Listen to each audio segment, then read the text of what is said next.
আমি তো ম্যারিড, আমাকে কয়েকটা কিউট দেওয়ার ফোন করে বা SMS করে বলে, বৌদি তোমার কি একটুও খারাপ লাগে না? Hey guys, welcome back to my channel. আমি রিয়া, আমি আবার একটা নতুন ভিডিও নিয়ে চলে এসেছি। তো চলো ভিডিওটা শুরু করি। তার আগে তোমরা দেখছো পিএন আর লাভ স্টেশন, সঙ্গে রয়েছে আমি রিয়া। 1 নাম্বার হচ্ছে, যখন তাদের বিয়ের জোটে না তখন টুক করে দেখবে তাদের ফোন বা SMS বা কাছেই চলে আসলো, গিয়ে বললো তোদের কি আমার জন্য একটুও খারাপ লাগে না?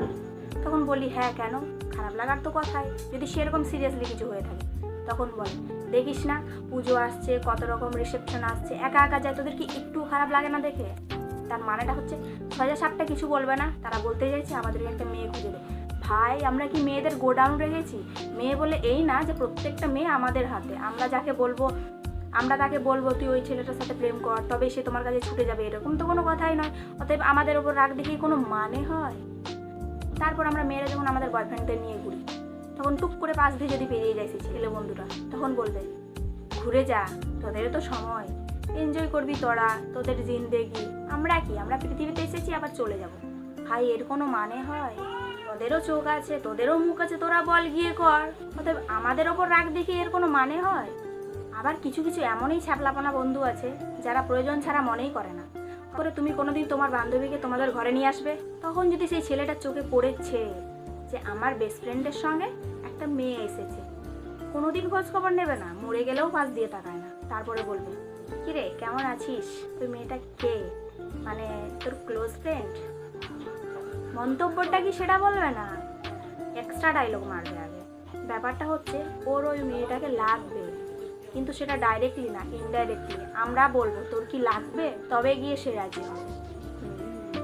তুমি কি আমাদেরকে নিয়ে একটুও ভাবো না?